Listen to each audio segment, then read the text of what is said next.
Imani Johnson stands alone outside the Silver Wingspan Airlines terminal, her designer clothes soaked in champagne as shocked employees file out with termination papers. Hours earlier, she'd been the CEO of a billion-dollar tech company. Now she's watching an entire airline staff lose their jobs because of her. Before we dive into this shocking story, where are you watching from today? Hit that like and subscribe button now if you've ever witnessed discrimination that made your blood boil.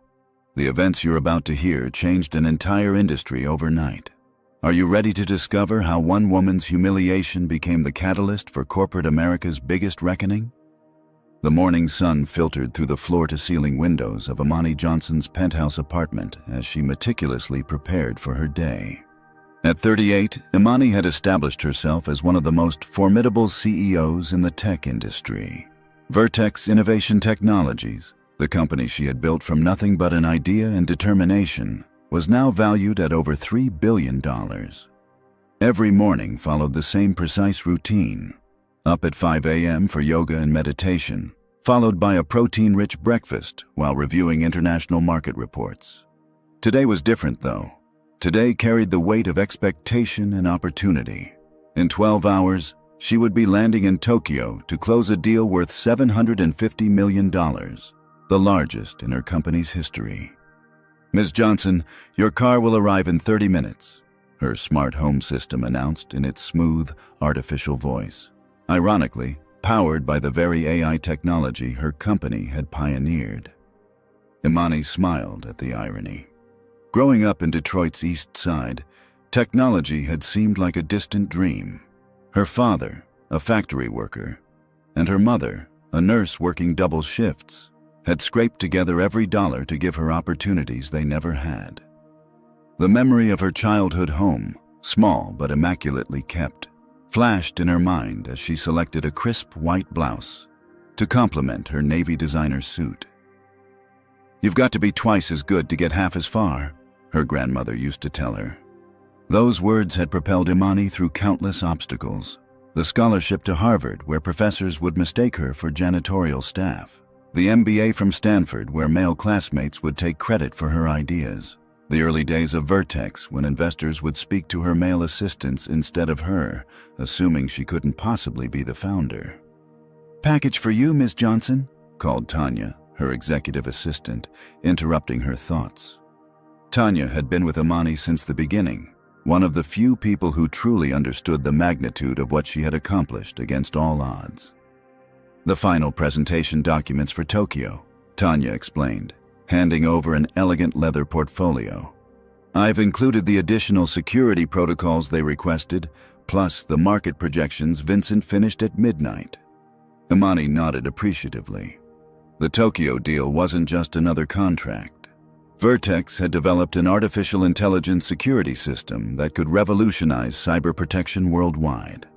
Major governments were interested, but securing the Japanese market first would set a global standard. "Any word from our competition?" Imani asked, carefully reviewing the pristine documents. "Whitfield Tech submitted their bid yesterday," Tanya replied, her expression darkening slightly. "Bradley Whitfield has been in Tokyo for a week already, whining and dining the executives." Imani felt a familiar tightness in her chest.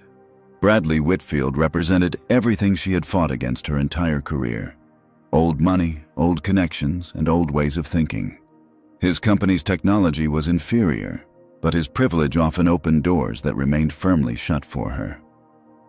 "Well," Imani said, straightening her shoulders, "our product speaks for itself, and so do I." She checked her reflection one final time.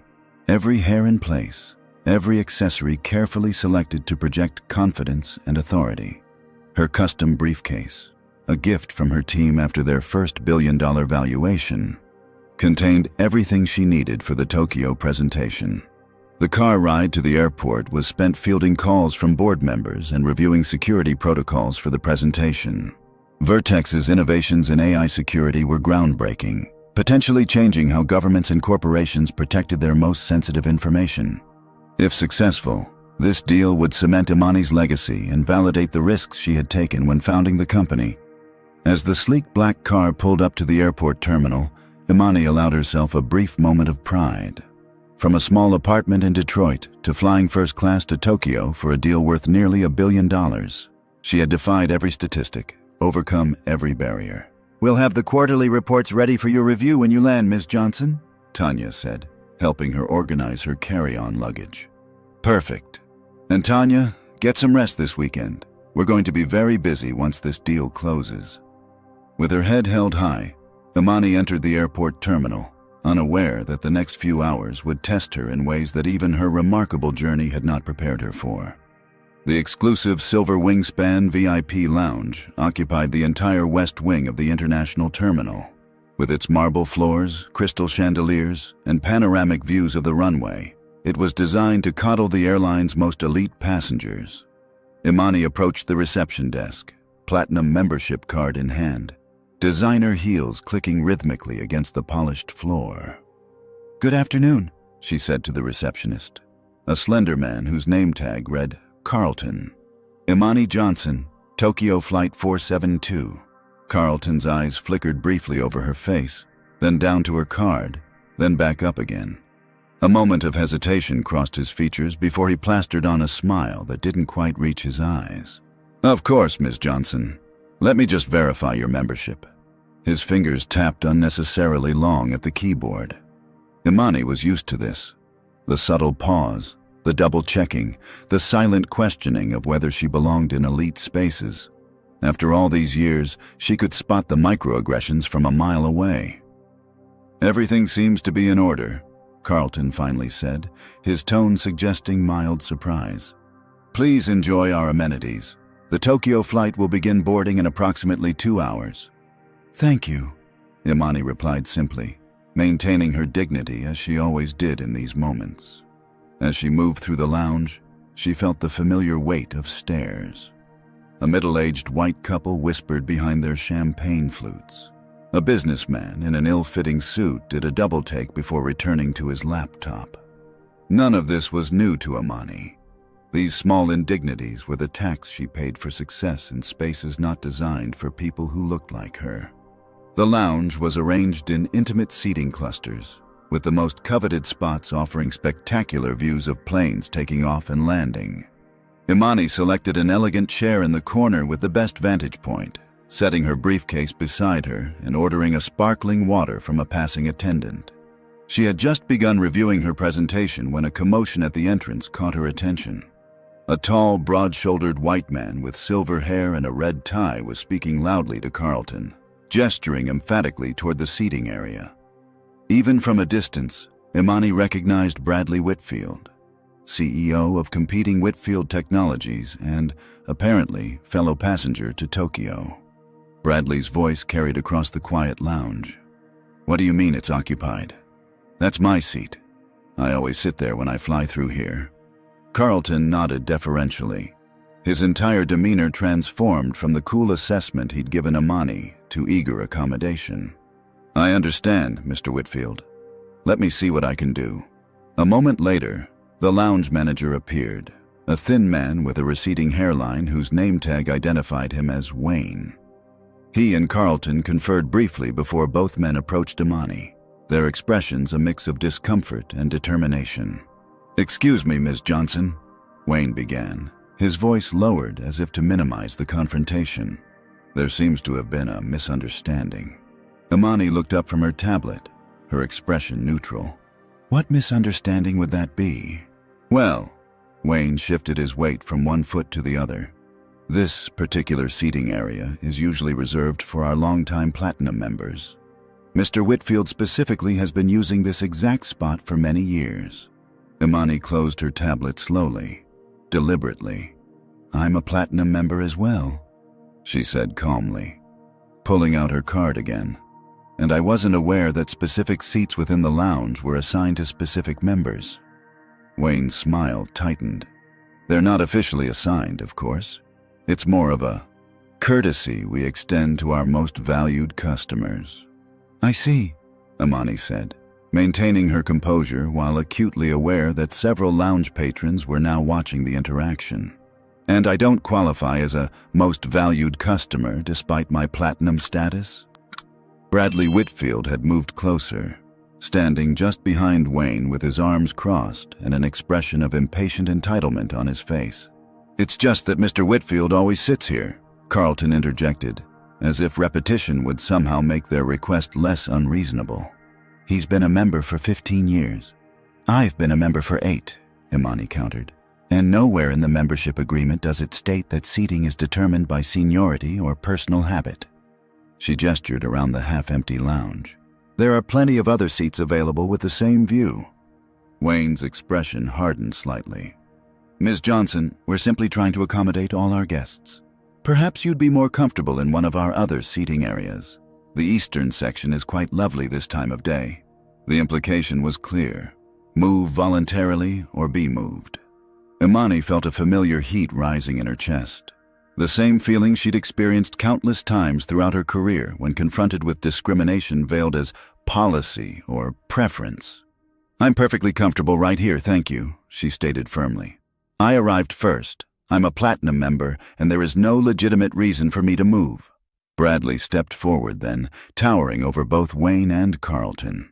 "Look, I don't know who you are, but I've been sitting in that spot for 15 years. It's where I prepare for my business trips. It's where I make my calls. It's my seat." Imani stood, refusing to be physically intimidated. At 5'7" in heels, she still had to look up at Bradley, but her presence was commanding nonetheless. "Mr. Whitfield, I know exactly who you are," she said evenly. "And while I sympathize with your attachment to this particular chair, the lounge doesn't belong to you. I arrived first. I'm a legitimate member, and I have every right to sit here." Bradley's face flushed red. He turned to Wayne. "Is this how you treat your loyal customers? By letting random people take their seats?" The word random hung in the air, loaded with implication. "Sir, I assure you we're handling the situation," Wayne said quickly before turning back to Imani. "Ms. Johnson, please, as a courtesy to a long-standing member, the answer is no," Imani said firmly, taking out her phone. "And I'd like to be very clear that what's happening right now is discrimination.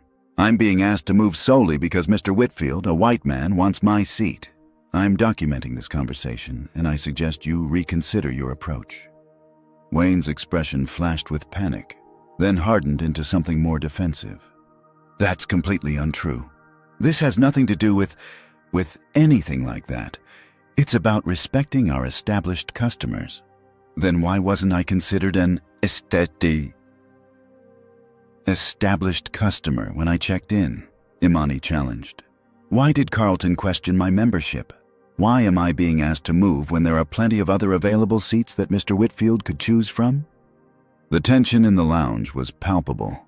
Other passengers watched with uncomfortable expressions, but no one intervened.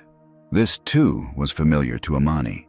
The silent bystanders, unwilling to get involved even when witnessing obvious injustice. "I'm going to have to ask security to assist us if you continue to be difficult," Wayne said, his tone dropping to a threatening whisper. Imani stood her ground. "Go ahead, call security.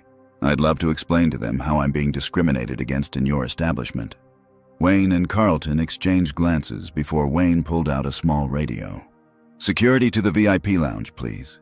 We have a situation." As they waited for security to arrive, Bradley Whitfield smirked triumphantly, confident in the system that had always bent to accommodate him. Imani remained standing, her heart racing but her exterior calm, continuing to record the interaction on her phone. She had fought too hard and come too far to be bullied out of a seat she had every right to occupy. What none of them realized was just how costly this discrimination was about to become. 2 security officers burst into the VIP lounge within minutes of Wayne's call. The taller one, with a name tag reading Trevor, immediately squared his shoulders and puffed out his chest as he approached. The shorter, stockier officer named Richard flanked him, hand resting unnecessarily on his belt near his taser. "What seems to be the problem here?" Trevor asked, directing his question exclusively to Wayne rather than assessing the situation impartially. "This woman is refusing to comply with staff requests," Wayne explained, gesturing toward Imani as if she were an inanimate object rather than a person standing right beside him. She's causing a disturbance in our VIP area.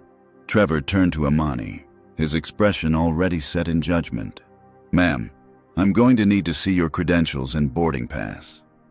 Imani maintained her composure, though her heart pounded against her ribs. This scene was painfully familiar. Being questioned, her presence deemed suspicious, her legitimacy challenged. It transported her back to her first major tech conference where security had stopped her 3 times while white attendees streamed past unchecked.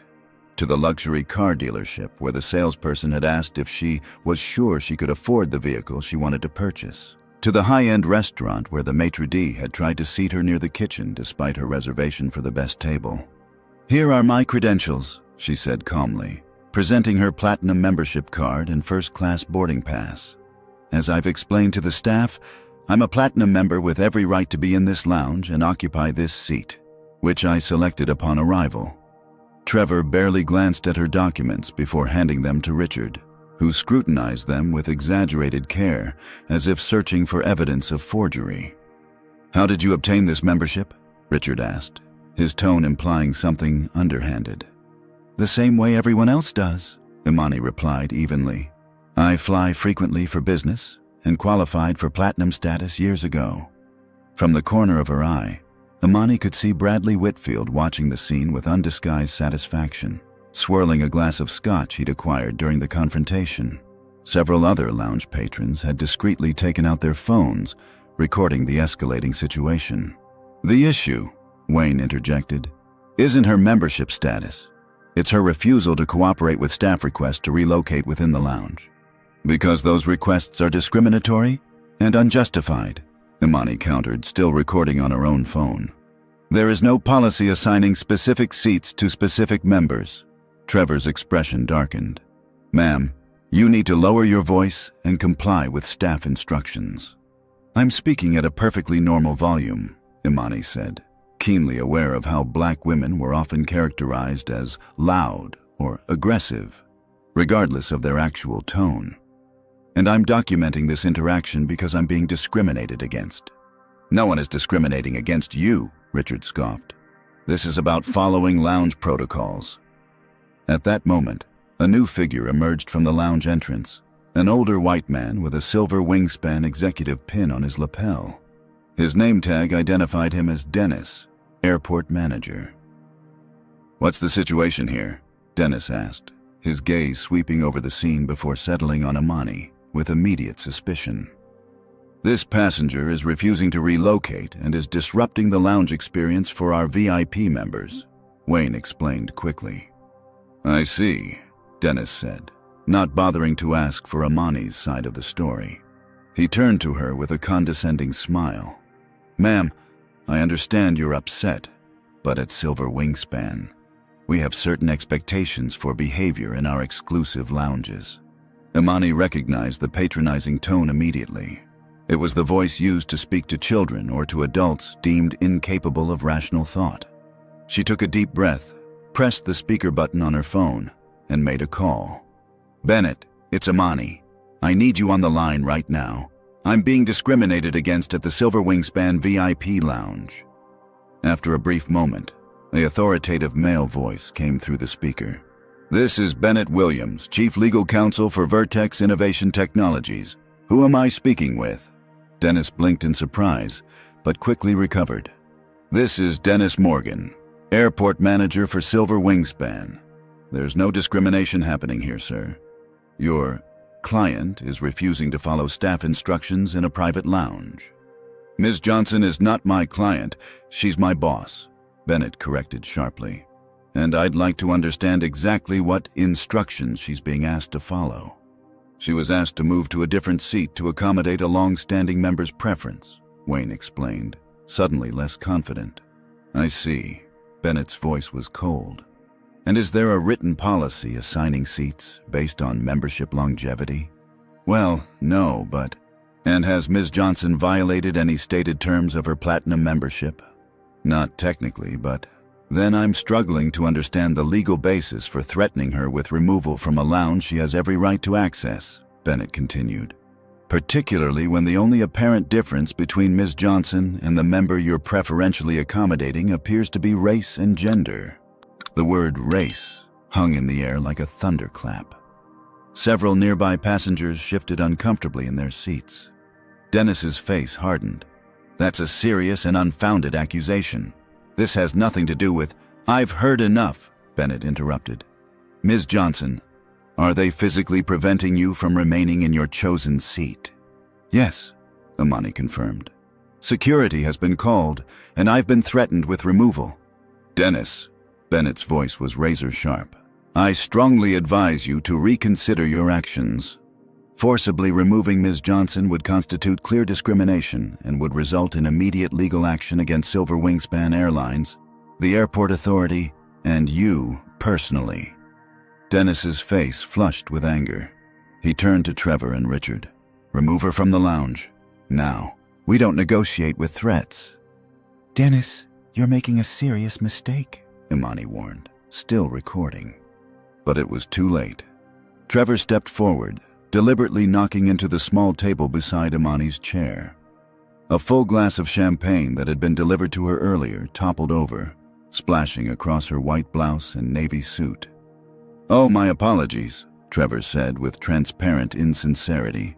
Accidents happen when people won't cooperate. Richard moved to Imani's other side, and together, the security officers took her by the arms, lifting her from her seat. The champagne dripped down her clothing as they began marching her toward the exit. You're assaulting a Platinum member on camera, Imani stated loudly enough for everyone to hear. You've ruined my clothing and are physically removing me without cause.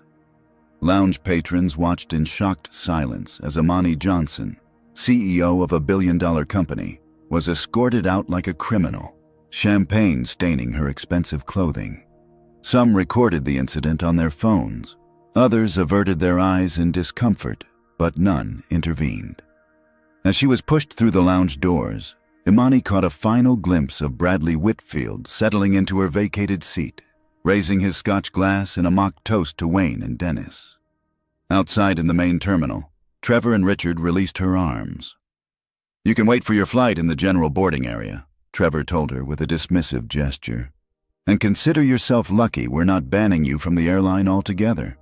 As they walked away, Imani stood alone in the busy terminal, champagne dripping from her ruined clothes, her dignity assaulted but her resolve hardening. The Tokyo deal, the culmination of years of work, was now in jeopardy. Her presentation clothes were ruined. Her carefully planned pre-flight preparation time was lost. But as passengers walked past, some staring openly at her disheveled appearance, others pretending not to notice, Imani Johnson made a decision. This would not stand. Not anymore. Not to her. Not to anyone. With shaking hand, she texted her executive team. Emergency video conference, now. Silver Wingspan just made the biggest mistake of their corporate life. Have you ever been discriminated against and felt powerless in the moment? Comment number 1 if you've experienced unfair treatment based on your race or gender. Hit like if you believe businesses should face serious consequences for allowing discrimination. Subscribe to see more stories of justice being served against corporate bullies. How would you have responded in Imani's position? And what do you think she's planning to do next with her powerful connections? Stay tuned to find out how this CEO turned humiliation into her greatest power move yet. Imani Johnson slipped into a family restroom in the terminal, locking the door behind her. Her hands trembled slightly as she unzipped her carry-on bag and pulled out a spare blouse. Black silk. Not the crisp white she'd planned to wear, but it would have to do. Years of business travel had taught her to always pack alternatives. As she changed out of her champagne-soaked clothes, she caught her reflection in the mirror. Her eyes burned with a quiet fury, but her face remained composed. This controlled rage had fueled her entire career, channeling indignity into action, humiliation into power. Siri, call executive team emergency conference, she instructed her phone, which was propped against the sink. Within minutes, her senior leadership appeared on the screen in a grid. Carmen Rodriguez, VP of Finance, her sharp features framed by a sleek bob. Bennett Williams, legal director, his bow tie slightly askew as if he'd been rushing. Wesley Chen, operations chief, his typically calm demeanor replaced by concerned alertness. "What happened?" Carmen asked immediately, noting Imani's changed clothing and the bathroom backdrop. Imani recounted the events in the lounge with clinical precision, emotion stripped from her voice as she outlined each discriminatory action, each microaggression, each escalation. "They physically removed you?" Wesley asked, his voice tight with barely controlled anger. "On what grounds?" "On the grounds that I'm a black woman sitting in a white man's preferred chair," Imani replied simply. "But they've made a critical error in judgment." Bennett nodded, already typing furiously on his laptop. "Multiple errors.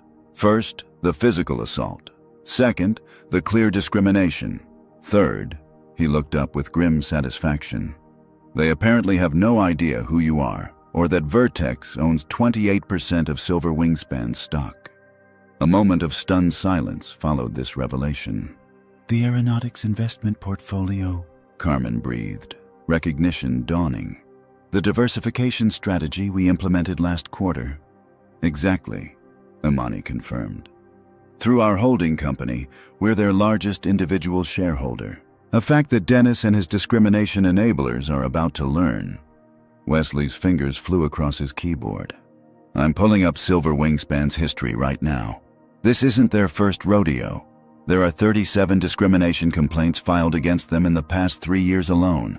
11 specifically mentioning the VIP lounges, 3 naming Dennis Morgan directly." "And Bradley Whitfield?" Imani asked. "The competitor they're bending over backward to accommodate?" Carmen switched screens. "Whitfield Technologies, direct competitor for the Tokyo contract. They've been losing market share to us for the past 18 months. Their security protocol is essentially a copycat of our earlier generation system, but with significant vulnerabilities we've since addressed." "So they bumped me for a competitor who's actively trying to steal our Tokyo deal," Imani summarized. "Interesting." She checked her watch. Her flight would board in 45 minutes, not much time to execute what she was planning. "Here's what we're going to do," she said, her voice taking on the commanding tone that had guided Vertex through countless challenges. "Bennett, prepare for an emergency shareholder meeting. As 28% stakeholders, we have the right to call one. Document everything about today's incident and compile all previous discrimination complaints." Bennett nodded, already drafting documents. "Carmen, contact our investment team.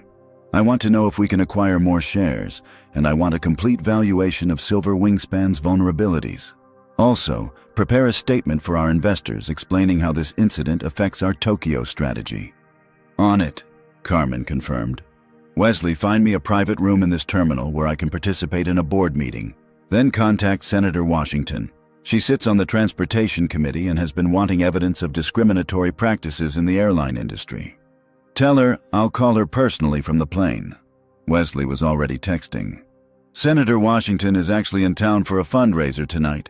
She might be able to meet you at the airport." "Perfect," Imani replied. "One more thing. I need all of you to join an emergency board meeting in 30 minutes. We need official approval for what I'm about to do."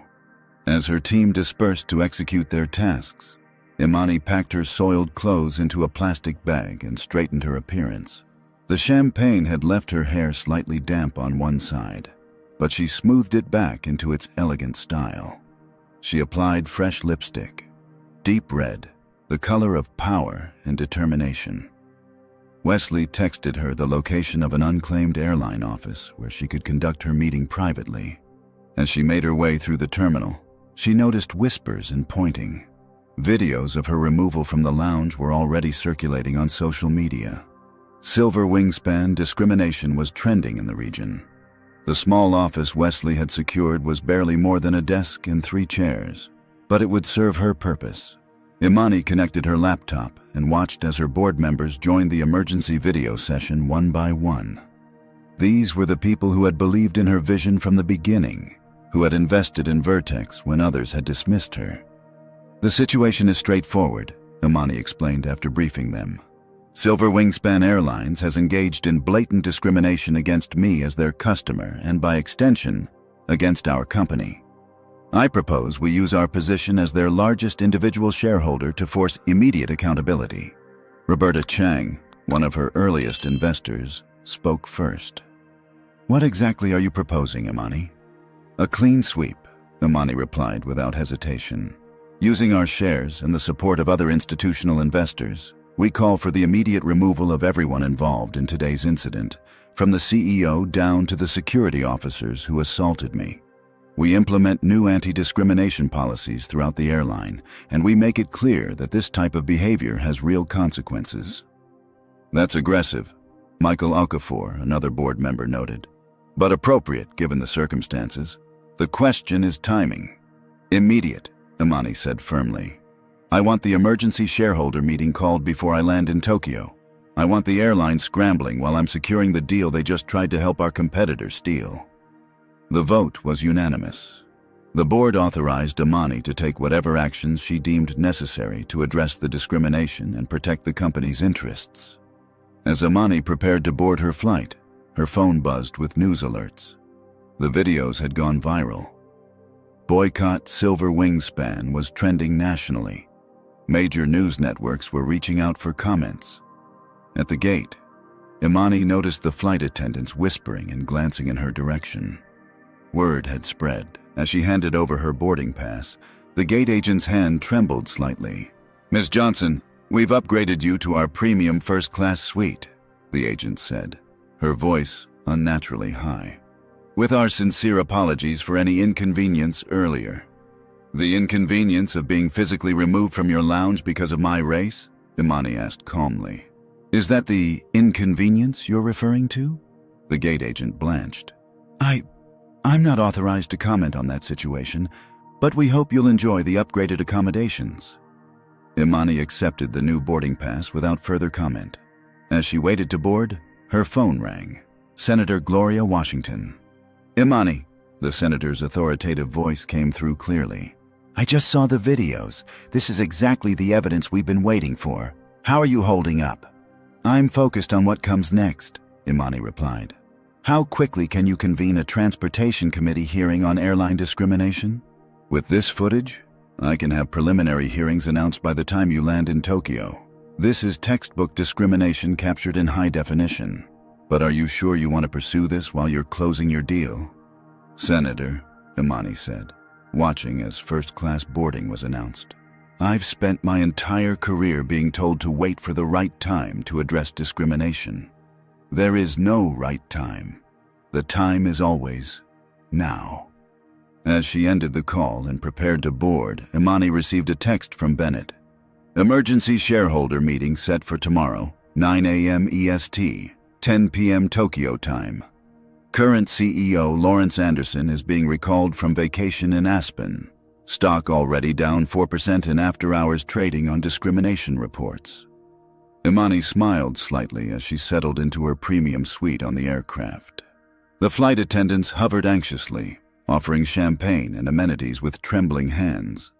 They'd clearly been warned about their important passenger. Is there anything at all we can do for you, Ms. Johnson? The chief flight attendant asked, her professional smile strained. Yes, Imani replied, opening her laptop to prepare for the Tokyo presentation. You can inform your corporate leadership that I expect to see them all tomorrow at the emergency shareholder meeting. Every single person involved in today's incident should be prepared to explain their actions. As the plane taxied toward the runway, Imani looked out the window at the Silver Wingspan terminal growing smaller in the distance. By the time she returned from Tokyo, it would be a very different airline. She would make sure of that. At 35,000 feet over the Pacific Ocean, Imani Johnson's humiliation was transforming into a worldwide movement. The moment the plane's Wi-Fi connected, her tablet and phone exploded with notifications. Videos of her confrontation and forcible removal from the Silver Wingspan lounge had spread across social media platforms with the speed and force of a digital tsunami. Boycott Silver Wingspan has reached 1 million mentions in the past hour, reported Carmen during their secure video check-in. And I'm with Imani is trending number 3 worldwide. Imani scrolled through the footage that was circulating online. Multiple passengers had captured the incident from different angles. One particularly damning video clearly showed Trevor deliberately knocking over the champagne before he and Richard physically removed her. Another caught Bradley Whitfield's smug expression as he settled into her vacated seat, raising his glass in a mock toast. "The internet has identified everyone," Wesley added. "Carlton Peters, lounge receptionist. Wayne Simmons, lounge manager.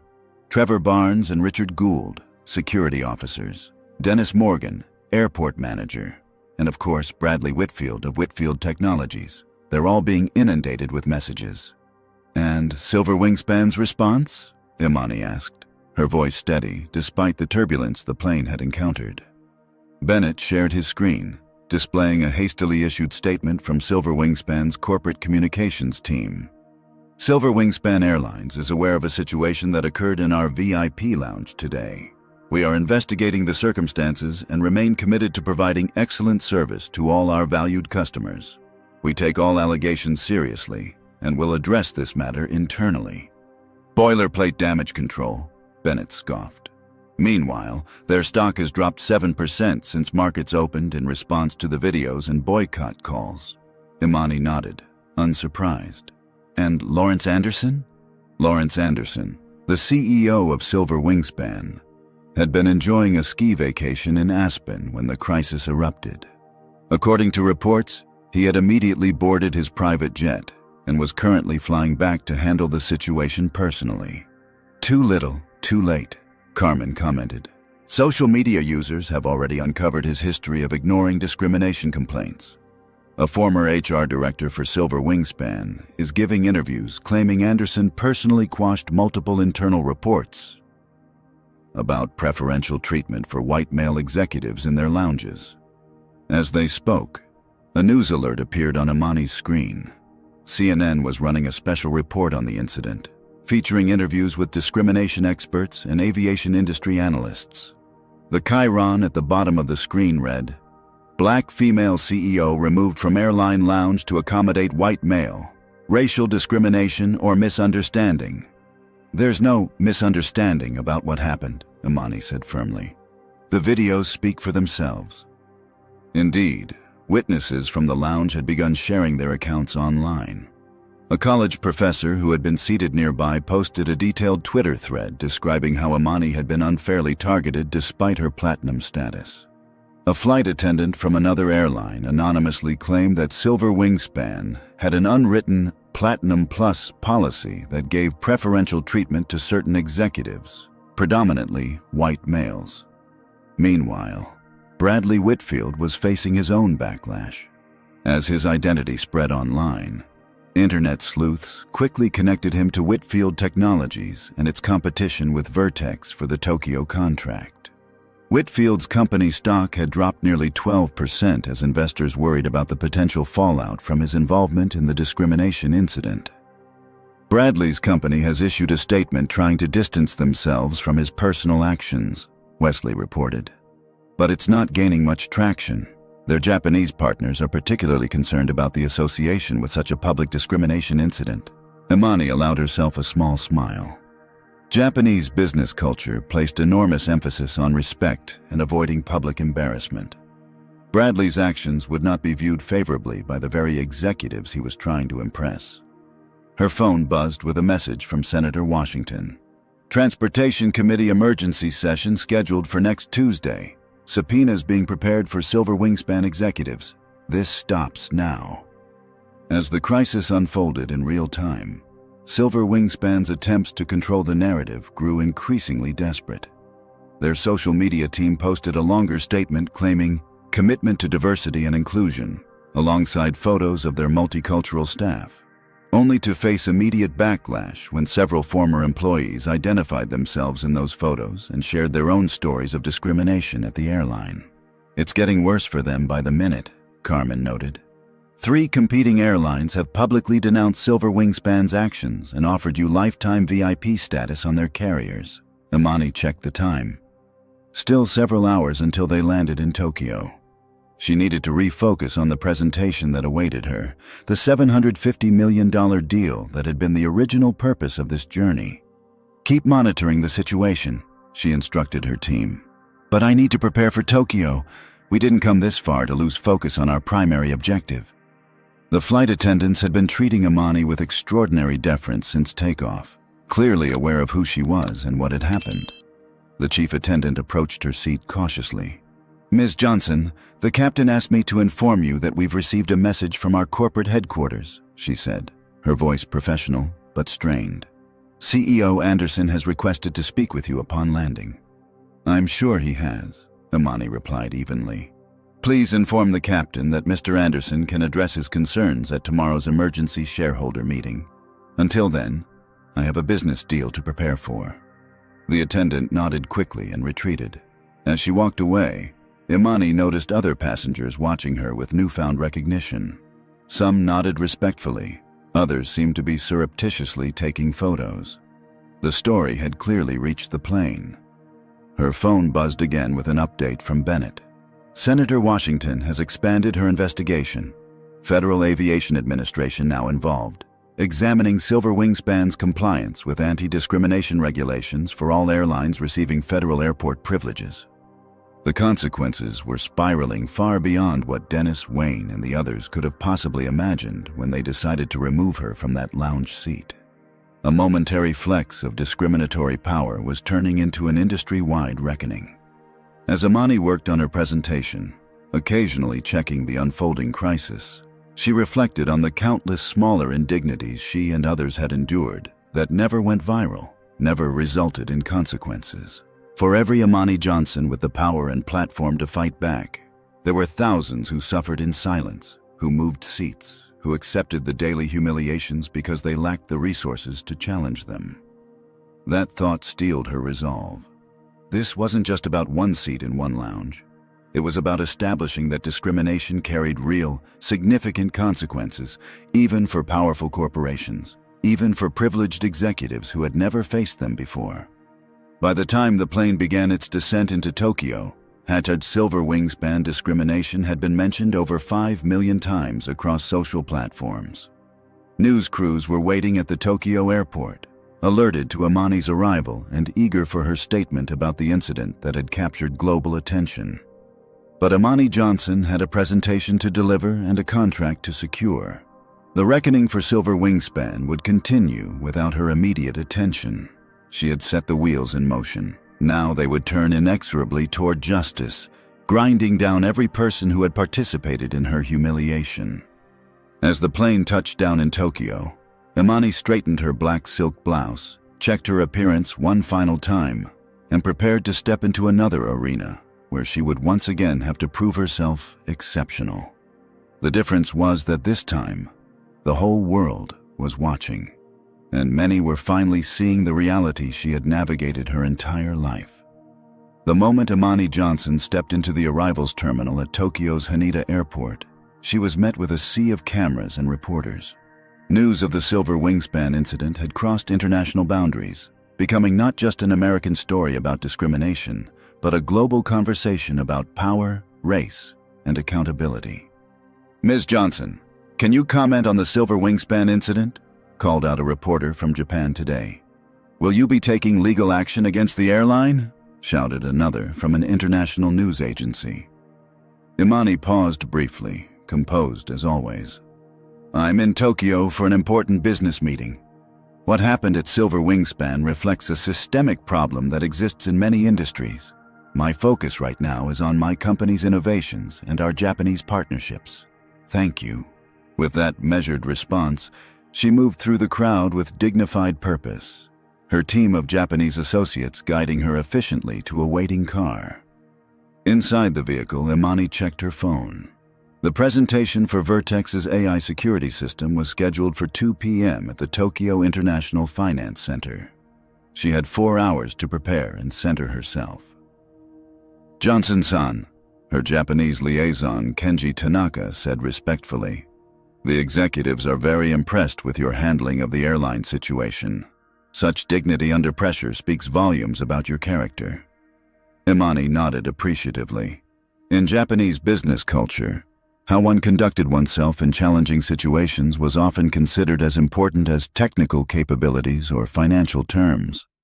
Unintentionally, the silver wingspan incident had actually enhanced her standing with the Japanese executives. "The news has been covering it extensively here," Kenji continued. "Many Japanese people are expressing support for you online.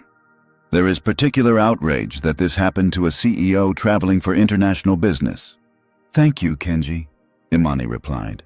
"I appreciate the support, but I want to ensure we remain focused on today's presentation. Has there been any word from our competition?" Kenji's expression shifted slightly. "Whitfield's son arrived yesterday, but there are complications. After the video became public, several executives expressed discomfort meeting with him. His presentation has been rescheduled twice already." Imani absorbed this information without visible reaction, though inwardly she recognized the shift in momentum. Bradley Whitfield's actions in that lounge had not only caused her temporary humiliation, but were now actively damaging his business prospects in a culture that prized respect and harmony. At the hotel, Imani refreshed herself and changed into her backup presentation outfit, a tailored charcoal suit with subtle jade accessories that her team had previously researched would be well received by Japanese executives. As she prepared, updates continued to flood her phone. "Silver Wingspan stock down 12%, read a text from Carmen. "Emergency board meeting in progress. CEO Lawrence Anderson has issued a video apology, but it's being criticized as insincere and inadequate." Another message from Bennett. "We now control 32% of Silver Wingspan stock. Additional investors have pledged support for leadership changes. We have the votes." Imani allowed herself a brief moment of satisfaction before refocusing on the task at hand. The Tokyo deal represented the culmination of years of innovation and strategy. While Silver Wingspan would face consequences, her primary mission remained securing this contract. At 1:45 p.m., Imani arrived at the Tokyo International Finance Center, an architectural marvel of glass and steel in the heart of the city's business district. She was escorted to a preparation room where her local team awaited. Johnson-san, Akiko Yamamoto, her lead Japanese engineer, greeted her with a deep bow. "Everything is prepared for the presentation. The executives have allocated an additional 30 minutes for questions, which is a very positive sign." The presentation room was imposing, a vast conference space with tiered seating filled with over 30 executives from Japan's largest financial institutions, government agencies, and technology firms. At the center of the front row sat Hiroshi Nakamura, the legendary CEO of Japan's largest banking conglomerate and the primary decision-maker for the contract. As Imani was introduced, she noted with interest that several executives were watching her with particular attention, some even nodding slightly in what appeared to be respect. The incident had preceded her, creating an unexpected backdrop of sympathy and interest. For the next 90 minutes, Imani led the executives through Vertex's revolutionary AI security system. She demonstrated how their technology could protect financial systems from even the most sophisticated cyber attacks, seamlessly switching between detailed technical explanations and broader strategic implications.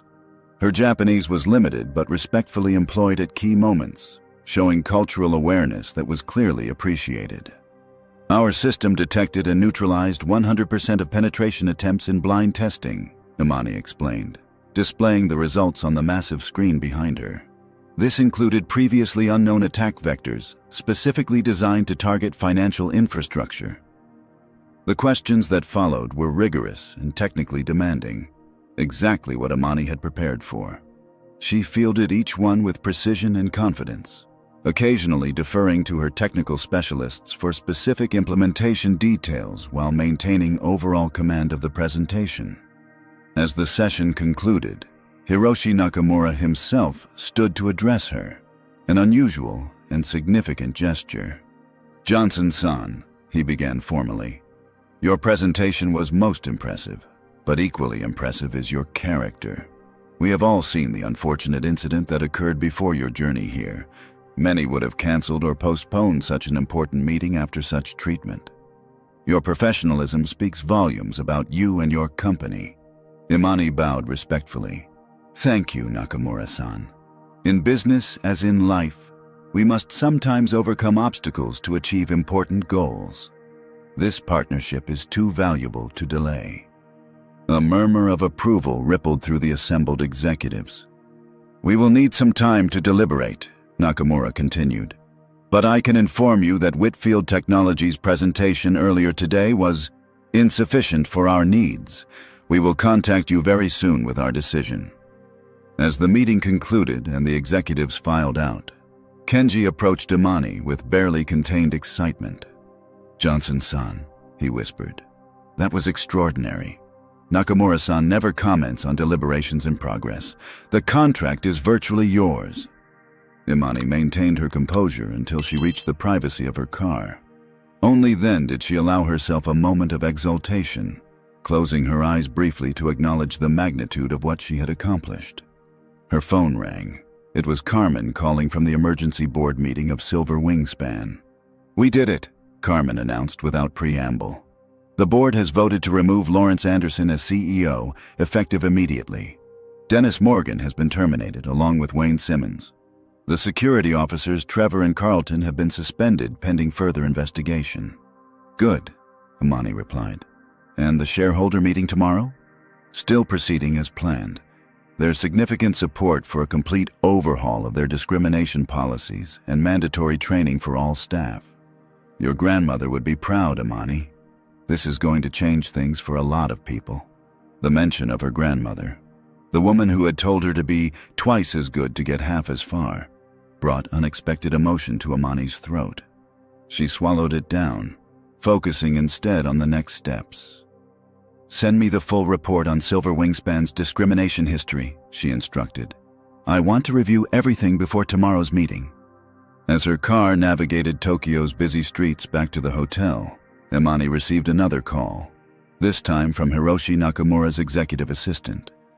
"Johnson-san," the assistant said formally, "Nakamura-san has requested your presence at a private dinner this evening. This is highly unusual and considered a great honor."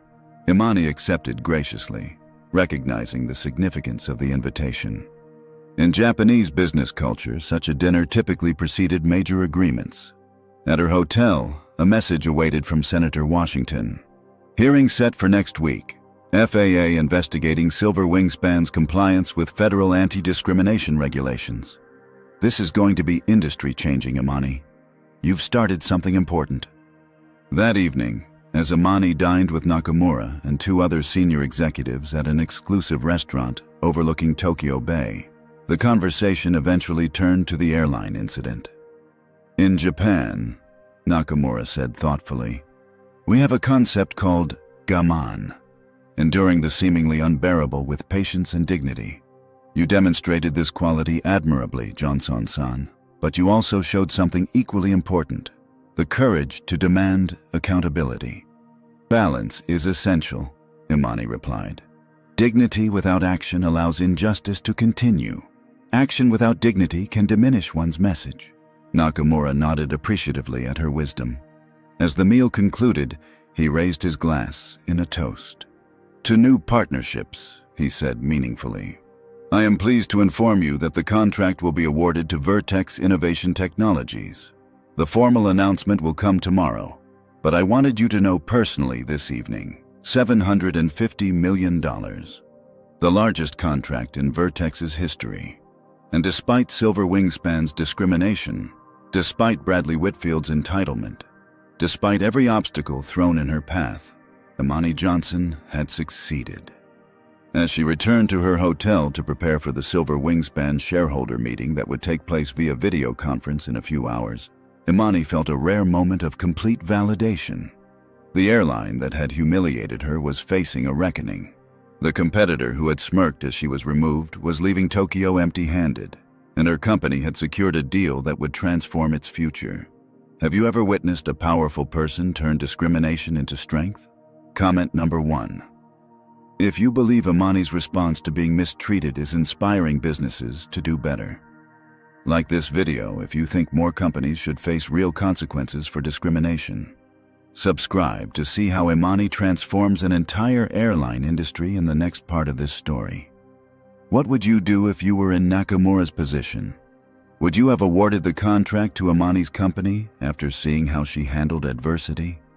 The corporate showdown is just beginning, and you won't believe what happens next. 3 days after her triumph in Tokyo, Imani Johnson's private jet touched down at her home airport. The same terminal where she had been humiliated now awaited her return with trepidation. In the days since the incident, Silver Wingspan Airlines had transformed from a respected carrier to the centerpiece of a national conversation about corporate discrimination. As Imani descended the steps of her jet, she noticed the stark difference in reception. Where there had once been dismissive security officers, there now stood a nervous contingent of airline executives. The interim CEO, Patricia Alvarez, appointed hastily after Lawrence Anderson's removal, stepped forward with a practiced smile. "Ms. Johnson, welcome back. I hope we can speak privately before the shareholder meeting." Imani regarded her coolly. "The time for private conversations has passed, Ms. Alvarez. I'll see you at the meeting." Her driver whisked her directly to Silver Wingspan's corporate headquarters, a gleaming 30-story building downtown. The emergency shareholder meeting was scheduled for 2 p.m., and despite jet lag from her Tokyo flight, Imani was razor-sharp and prepared. In the lobby, she met with her executive team and legal counsel, all of whom had been working tirelessly during her absence. "Every major investor is attending," Bennett informed her. "With our 32% stake and the additional shareholders who've pledged support, we control nearly 60% of the voting shares. The board can't block any reasonable proposal we put forward." Carmen added, "They're desperate to contain this. Their stock has fallen 23% since the incident. Major corporate clients are threatening to cancel their bulk travel contracts. The damage is already in the hundreds of millions." "And the employees involved?" Imani asked.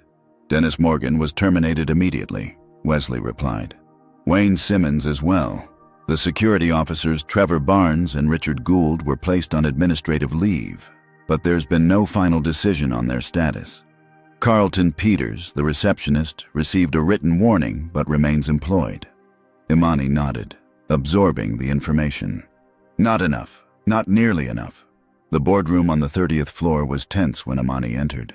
Around the massive mahogany table sat the 12 members of Silver Wingspan's board of directors, along with key executives and major shareholders.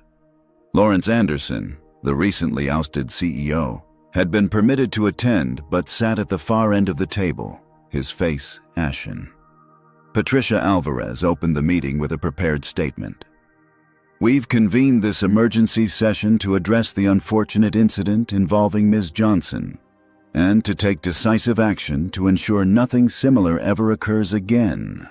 Silver Wingspan is committed to diversity, equity, and inclusion. Let's dispense with the corporate platitudes," Imani interrupted calmly. "This meeting was called because your employees discriminated against me, physically removed me from your lounge, and deliberately damaged my clothing, all while being recorded from multiple angles. The videos have been viewed over 70 million times. Your stock is in free fall, and unfortunate incident doesn't begin to describe what happened." An uncomfortable silence fell over the room.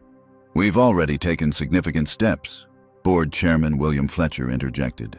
"The CEO has been removed. The manager and airport director responsible have been terminated. We've issued public apologies and are implementing enhanced training." "Enhanced training," Imani repeated skeptically. "Let's be clear about something. This wasn't a training issue. Your employees didn't discriminate against me because they lacked proper training. They did it because your corporate culture not only permits but encourages preferential treatment based on race and gender." She opened a leather portfolio and removed a stack of documents, which her team distributed around the table. "This is a comprehensive report detailing 43 separate discrimination complaints against Silver Wingspan in the past 3 years alone. 11 specifically mention the VIP lounges. 3 named Dennis Morgan directly. None resulted in significant corrective action." The board members flipped through the documents with growing discomfort. "Where did you get these files?" Patricia Alvarez asked, her voice strained. "Your former HR director Diana Chen provided them," Bennett replied. "She attempted to address these issues internally for years before leaving the company. She's now prepared to testify before Senator Washington's Transportation Committee about the systematic suppression of discrimination complaints. Imani stood, commanding the room's complete attention. I'd like to call in some additional participants to this meeting. At her signal, Wesley opened the boardroom door. In walked Dennis Morgan, Wayne Simmons, Trevor Barnes, Richard Gould, and Carlton Peters, all the employees directly involved in the lounge incident. Their expressions ranged from defiant to terrified as they took seats at a side table. These individuals carried out the discrimination, Imani said, but they didn't create the environment that made it possible. That responsibility lies with everyone in this room who ignored previous incidents, who created unwritten policies favoring certain customers over others, who looked the other way when complaints were filed. Lawrence Anderson shifted uncomfortably in his seat. The airline industry is competitive. Our platinum members expect certain courtesies. Courtesies? Imani's voice was sharp. Is that what you call forcing a qualified platinum member to give up her seat for a white man? Is that what you call having security officers physically remove her while deliberately spilling champagne on her clothes? Are those the courtesies your preferred customers expect? Anderson fell silent, his defense withering under her precise articulation of what had actually occurred. Imani turned her attention to Dennis Morgan. Mr. Morgan, this report indicates you've been named in 3 previous discrimination complaints. In each case, the complaint was dismissed without investigation. Would you care to explain? Morgan straightened defensively. Those complaints were without merit. Customers sometimes use discrimination claims when they don't get their way. Without merit, Imani repeated. Just like my complaint would have been dismissed as without merit if multiple passengers hadn't recorded the incident. Is that correct? Morgan's silence was damning. Imani addressed Wayne next. Mr. Simmons, can you explain the unwritten policy of giving certain platinum members priority over others? Wayne shifted nervously. There's no official policy. It's just that some members they spend more, fly more frequently. Bradley Whitfield, Imani stated flatly. The man you accommodated by removing me. Did you verify that he actually spent more or flew more frequently than I do before deciding he deserved my seat? Well, no, but he's a long-time member. I've been a member for 8 years. I fly internationally at least twice monthly. My company books over $5 million in annual travel with Silver Wingspan. Did you know any of that before deciding I was less deserving of that seat? Wayne looked at the table. No, ma'am. Imani turned to the security officers. Trevor and Richard, you chose to physically remove me despite seeing my valid credentials. You deliberately spilled champagne on my clothing. What part of your training suggested that was appropriate? Trevor attempted bravado. We were following orders from management. It's not our job to question following orders. Imani cut him off. The defense of those who lack the moral courage to refuse unjust instructions. Did either of you consider for even a moment that what you were doing might be wrong? Both men remained silent. Finally, Imani addressed Carlton, the receptionist who had first questioned her presence. You were the first point of contact, Mr. Peters. You set this entire chain of events in motion by questioning my platinum status despite seeing my valid card. Why? Carlton swallowed hard. It was just unusual. Unusual to see a black woman as a platinum member, Imani finished for him. Despite the card in my hand, despite my name on your computer screen, you found it unusual enough to alert your manager. The discomfort in the room was palpable. These confrontations were laying bare the unconscious biases and systemic discrimination that had been normalized within the company culture. Imani returned her attention to the board. Now that we've established the facts, let's discuss solutions. As the representative of Vertex Innovation Technologies, holding 32% of Silver Wingspan's shares, I propose the following actions. She outlined a comprehensive plan. Immediate termination of all employees involved in the incident. Establishment of an independent review board for discrimination complaints. Mandatory anti-bias training for all customer-facing staff. Revision of all VIP lounge policies to ensure equitable treatment. and the appointment of a chief diversity officer reporting directly to the board.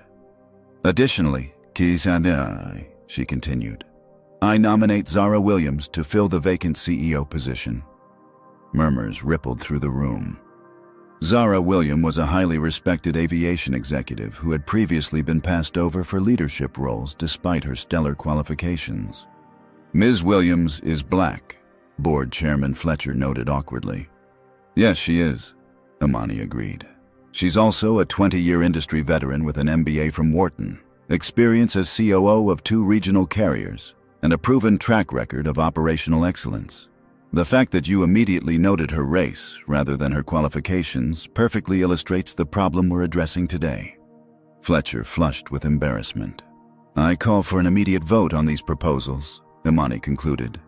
What followed was a formality. With Imani's substantial shareholding and the support of other investors outraged by the discrimination and subsequent stock decline, the measures passed overwhelmingly. Lawrence Anderson watched in stunned silence as his legacy was dismantled in a single afternoon. As the meeting concluded, Imani approached Dennis, Wayne, Trevor, Richard, and Carlton, who had been sitting in humiliated silence throughout the vote. You're all terminated, effective immediately, she informed them. Human Resources will process your paperwork downstairs. Your company credentials are already deactivated. Dennis rose angrily. This is excessive. One incident captured on camera, Imani corrected him. How many others went unrecorded? How many people did you humiliate who didn't have the platform or resources to fight back? This isn't excessive, it's accountability. As they were escorted from the boardroom, Imani turned to address the remaining executives and board members. Silver Wingspan has an opportunity to transform itself from a cautionary tale into a model for corporate accountability. The changes we've approved today are just the beginning. The world is watching how we proceed from here. Patricia Alvarez approached Imani as the meeting dispersed. Ms. Johnson, would you consider taking a more active role in our transformation? Perhaps joining the board yourself? Imani shook her head. My company requires my full attention, especially with our new Tokyo contract. But I'll be watching Silver Wingspan's progress very carefully. As a major shareholder, I have a vested interest in seeing these changes implemented effectively. As she left the boardroom, Bennett fell into step beside her. That was masterful, he said quietly. But there will be backlash. Some will say you went too far. And others will say, I didn't go far enough, Imani replied. Discrimination persists because consequences are rare. Today, there were consequences. Outside the Silver Wingspan headquarters, a crowd of reporters awaited. Camera flashes erupted as Imani emerged from the building. She paused briefly at the microphones. Today, Silver Wingspan took important steps toward addressing systemic discrimination within its corporate culture, she stated. As a shareholder and as a customer who experienced this discrimination firsthand, I'm cautiously optimistic about these changes, but the work of creating truly equitable spaces never ends. It requires constant vigilance and a willingness to hold power accountable. As questions shouted from every direction, Imani stepped into her waiting car. Through the window, she caught a glimpse of Dennis, Wayne, Trevor, Richard, and Carlton exiting through a side door, carrying boxes of personal belongings, their faces a mix of anger and shock as they faced the consequences of their actions for perhaps the first time in their professional lives. The corporate showdown had ended in decisive victory. But for Imani Johnson, this was never about winning a single battle. It was about changing the rules of engagement for everyone who would come after her. 1 week after the emergency shareholder meeting, Imani Johnson returned to Silver Wingspan headquarters. This time, she wasn't there as an aggrieved customer or an assertive shareholder.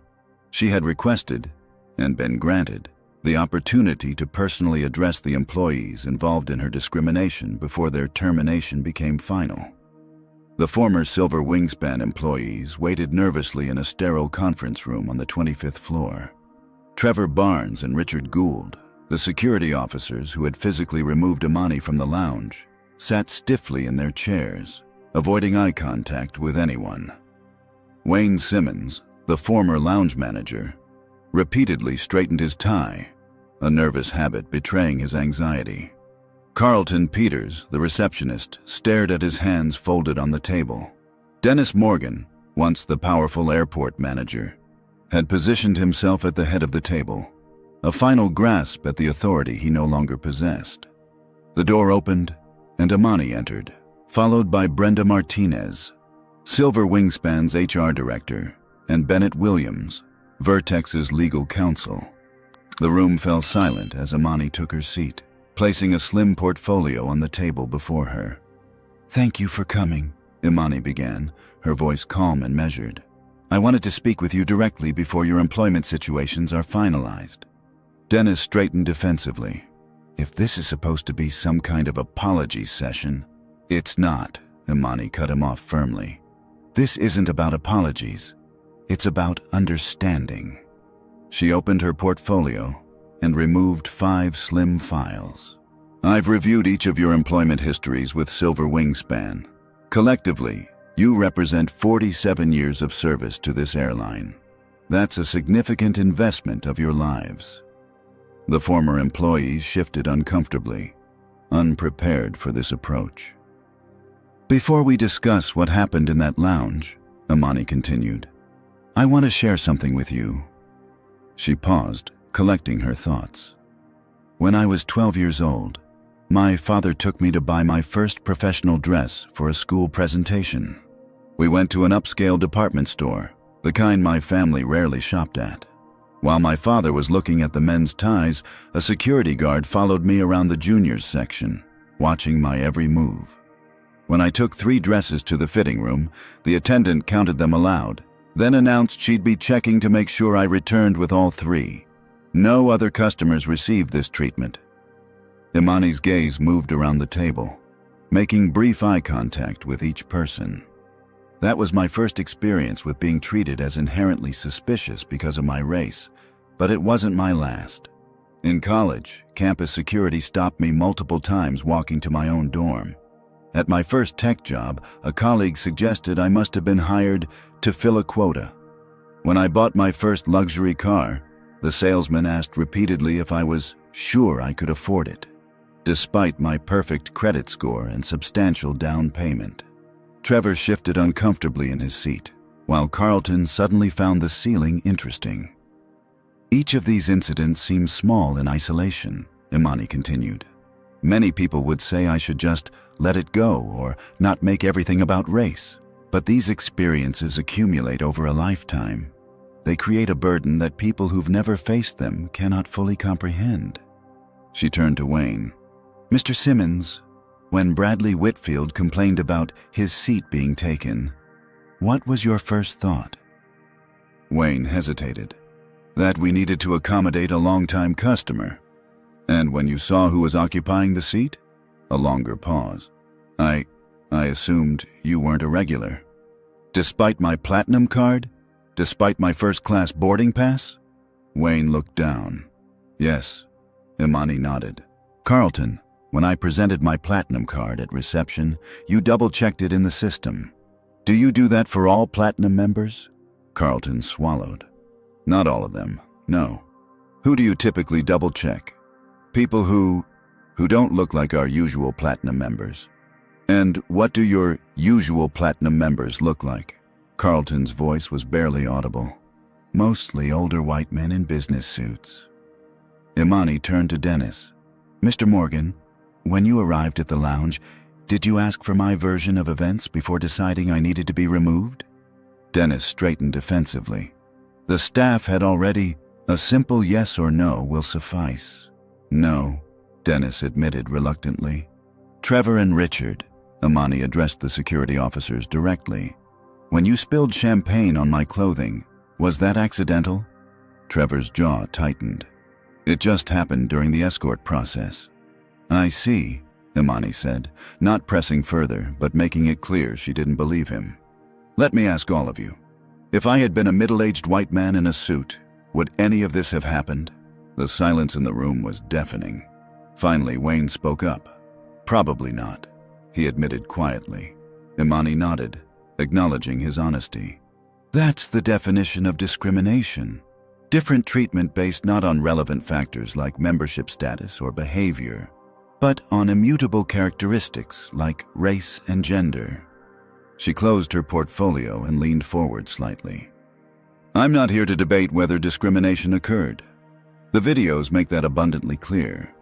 I'm here because I want you to understand the consequences of your actions, not just for me, but for yourselves, and for every person who experiences discrimination in spaces where they have every right to be. Dennis Morgan, still clinging to his self-image as the wronged party, interjected. With all due respect, Ms. Johnson, this seems excessive. We made a mistake in how we handled the situation. But to terminate careers over one incident, one recorded incident, Imani corrected. But the report I presented to the board detailed a pattern of similar complaints that were systematically dismissed. How many black passengers were removed from that lounge before smartphones made it impossible to deny? How many women were told to give up their seats for male executives without the corporate power to fight back? Dennis fell silent.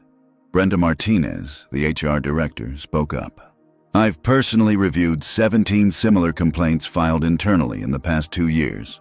All were dismissed without full investigation. 9 specifically mentioned preferential treatment for certain male executives in our lounges. The former employees exchanged uncomfortable glances, the scale of the problem becoming clearer. I believe in accountability, Imani stated firmly. Actions have consequences. The consequences for me included public humiliation, damaged clothing, and nearly missing a $750 million business deal. The consequences for you include losing your positions. Trevor leaned forward, suddenly desperate. Ms. Johnson, I have a mortgage. I have 3 kids in school. This job is all I have. I understand your concern, Imani replied, unmoved. Many people face financial hardship every day because of discrimination. Passed over for promotions, paid less for equal work, denied opportunities. Those consequences rarely generate emergency meetings or corporate soul-searching. Richard's face flushed with anger. So this is revenge? You're using your power to punish us?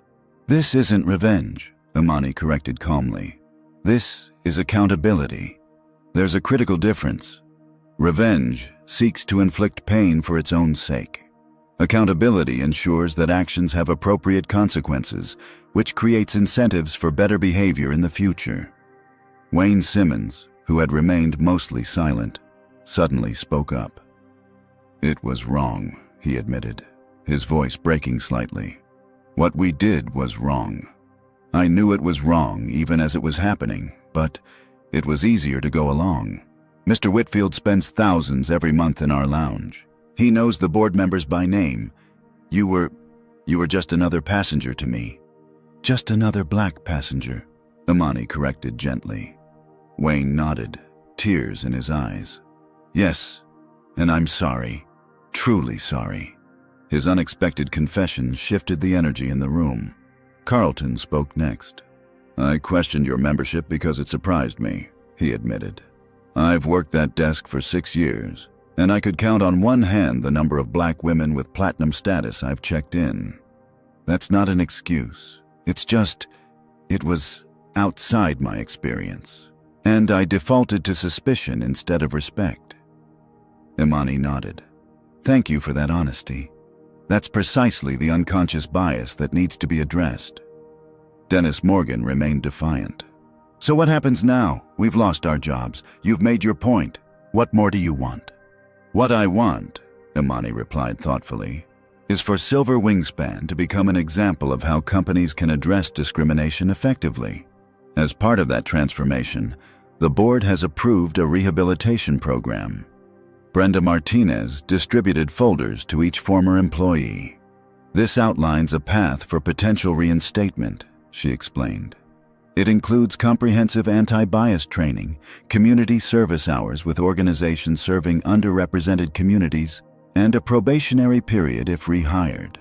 The former employees leafed through the documents with varying expressions of surprise and skepticism. This isn't guaranteed reemployment, Imani clarified. It's an opportunity to demonstrate genuine growth and understanding.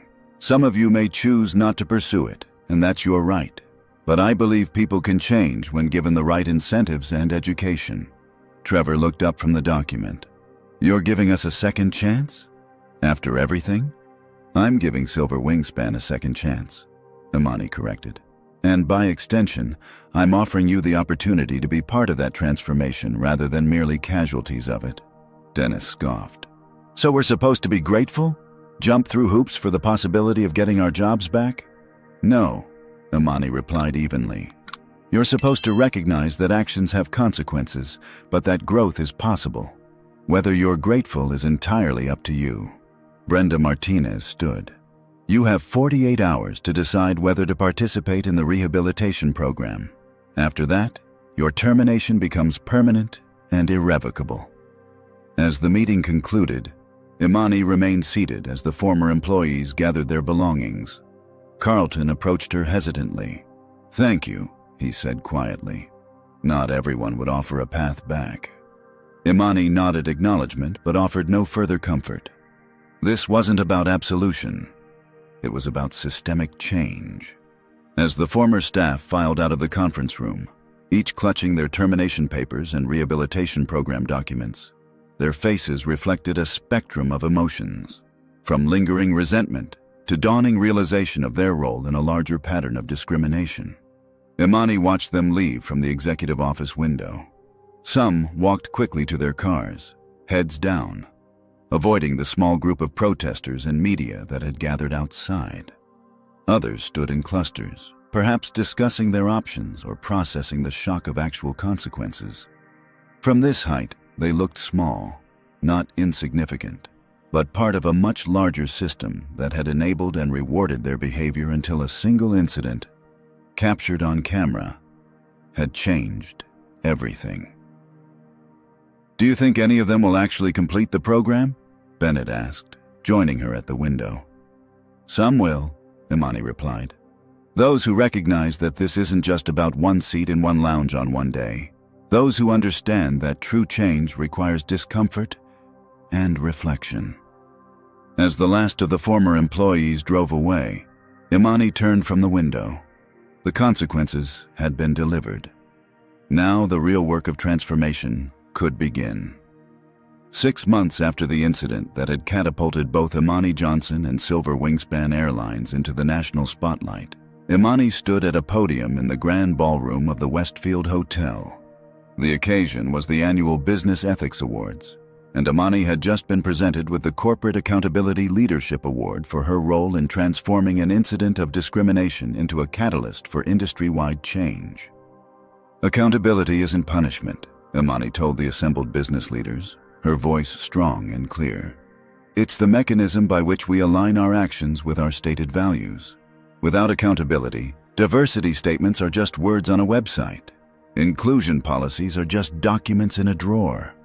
The audience of executives, many of whom had made hasty revisions to their own corporate policies in the wake of the Silver Wingspan incident, listened with rapt attention.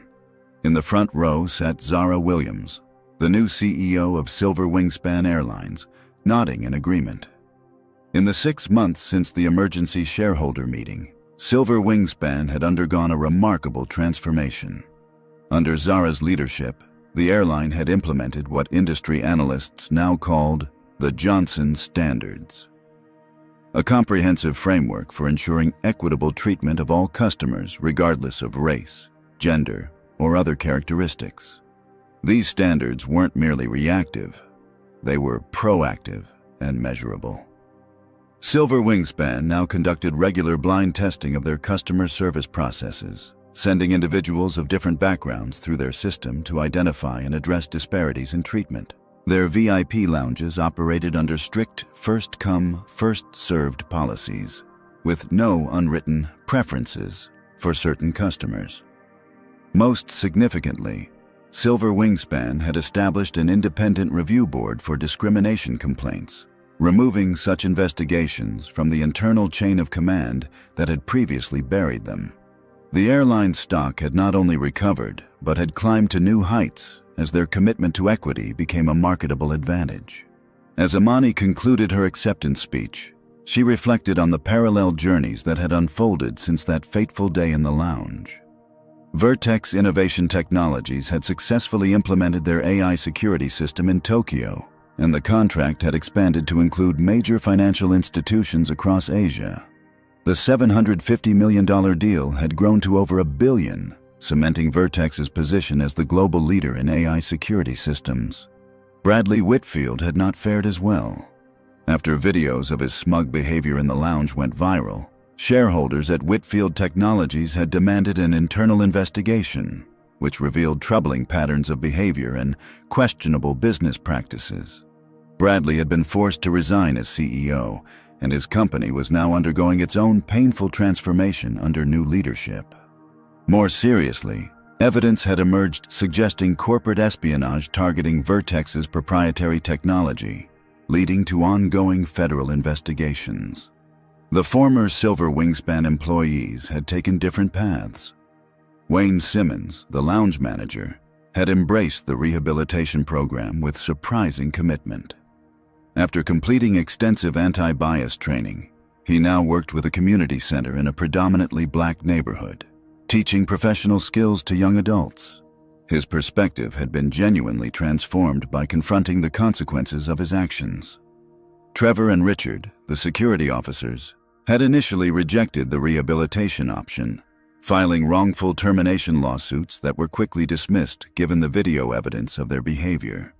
Eventually, Trevor had reconsidered, entering the program and now working as a security consultant focusing on equitable enforcement practices. Carlton Peters had completed the program and been rehired by Silver Wingspan in a different capacity, now serving on their newly formed Equity Advisory Committee. His first-hand experience with how unconscious bias could manifest in customer interactions made him a valuable voice in policy development. Dennis Morgan remained defiant, occasionally appearing on certain news programs to claim he had been unfairly scapegoated. His professional reputation, however, was irreparably damaged, and he had been unable to secure another management position in the aviation industry. After the award ceremony, Imani found herself face-to-face with Zara Williams at the reception.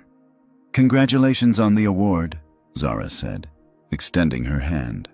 "Though I sometimes think I should be thanking you for creating the vacancy that led to my promotion." Imani smiled. "You earned that position on merit, Zara. It just took a crisis for the board to recognize talent they should have seen years ago." "Well, we're making progress," Zara replied. "The Johnson standards have been adopted by 3 other major airlines, and the industry association is considering making them part of their accreditation requirements." "That's exactly what this was always about," Imani nodded. "Systemic change, not just isolated consequences." As they spoke, Imani noticed a familiar figure approaching hesitantly from across the room. Dennis Morgan, looking considerably less confident than he had in the airport lounge, hovered at the edge of their conversation. "Ms. Johnson," he said when Imani acknowledged his presence, I've been hoping to speak with you." Imani raised an eyebrow, but nodded for him to continue. "The past 6 months have been," Dennis struggled to find the right words, "educational. I've had a lot of time to reflect. And while I still believe some aspects of the situation were handled too harshly, I've come to recognize that what happened in that lounge was wrong. Fundamentally wrong." It wasn't a complete acknowledgement of responsibility, but it was more than Dennis had conceded previously. "I'm glad to hear that reflection has led to some insight," Imani replied neutrally. "I'm working with a diversity consultant now," Dennis continued, "trying to understand my blind spots. It's not easy to confront these things about yourself." "Growth rarely is," Imani agreed, "but it's necessary." As Dennis nodded awkwardly and moved away, Zara looked thoughtful. "You know, 6 months ago I would have said it was impossible for someone like Dennis to change. Now, I'm not so sure." "People can change when the incentives align properly," Imani replied. "When maintaining discriminatory behavior becomes more costly than examining and adjusting it, change becomes possible. That's why consequences matter." Later that evening, as Imani prepared to board another flight to Tokyo to expand Vertex's Asian operations, she experienced a full-circle moment. Entering the same Silver Wingspan VIP lounge where she had been humiliated 6 months earlier, she was greeted by a new receptionist who checked her credentials efficiently and respectfully. The lounge itself had been redesigned, with seating arranged to maximize space and accessibility rather than creating artificial hierarchies of best spots. Signs clearly stated the first come, first served policy, with no exceptions for membership longevity or spending levels. As Imani selected a seat, coincidentally near where the confrontation had occurred, she noticed a young black girl, perhaps 10 years old, watching her with wide-eyed recognition. The girl approached, a tablet clutched in her hands. "Excuse me," she said shyly. "Are you Imani Johnson?" Imani smiled warmly. "I am." "We learned about you in school," the girl continued, gaining confidence, "for our Heroes and Role Models project. You're my hero because you stood up for what's right and made people listen." Touched, Imani gave the girl her full attention. "What's your name?" "Zoe," the girl replied. "I want to be a CEO like you someday. My mom says I can be anything if I work hard enough." "Your mom is absolutely right," Imani affirmed. "And you know what? The world needs more CEOs like you, Zoe. People who recognize from an early age that standing up for what's right isn't just important, it's essential." After signing an autograph for the beaming Zoe, Imani watched the girl return to her mother, excitedly showing off her treasure. In that moment, Imani realized that perhaps the most significant transformation wasn't in airline policies or corporate standards, but in what young girls like Zoe now saw as possible. The incident that began with humiliation had catalyzed changes that would ripple outward for years to come. One seat in one lounge had become a fulcrum for shifting an entire industry. One moment of standing firm against discrimination had created space for others to do the same. As her flight to Tokyo was announced, Imani gathered her belongings and moved toward the gate, her path taking her past Zoe and her mother once more. "Remember," she told the young girl as she passed, "sometimes the most powerful thing you can do is simply refuse to move when someone tells you that you don't belong." Zoe nodded solemnly, absorbing the wisdom, and Imani Johnson continued forward, just as she always had, turning obstacles into opportunities and insisting on a world where excellence was recognized regardless of what it looked like. Imani Johnson's story teaches us that true power lies not in titles or wealth, but in the courage to stand firm when faced with injustice. In a world where discrimination often goes unchallenged, her refusal to move from that seat represented something much greater than personal comfort. It was a declaration that dignity is non-negotiable. The most significant lesson here is that accountability creates change. When discriminatory actions carry real consequences, systems begin to transform. Silver Wingspan changed not because of heartfelt apologies or promises to do better, but because discrimination became financially and reputationally costly. We also learned that position and privilege come with responsibility. Imani used her shareholder status, not just for personal vindication, but to create lasting structural changes that would benefit countless others who might never have her platform or resources. Perhaps most importantly, this story reminds us that each person has a choice in moments of injustice: to remain silent, to move when told they don't belong, or to stand firm and insist on equal treatment. The ripple effects of these individual choices ultimately shape our collective future. What would you have done if you were in Imani's position? Would you have offered a path to redemption for those who discriminated against you? Comment below with your thoughts on how discrimination should be addressed in corporate America. If you believe more companies need to implement the Johnson Standards, hit that like button to show your support. Subscribe to our channel for more powerful racism stories that showcase courage in the face of injustice. And don't forget to share this video with someone who needs to understand the importance of standing firm against discrimination. Thank you for watching, and remember, sometimes the most powerful action is simply refusing to move when someone says you don't belong.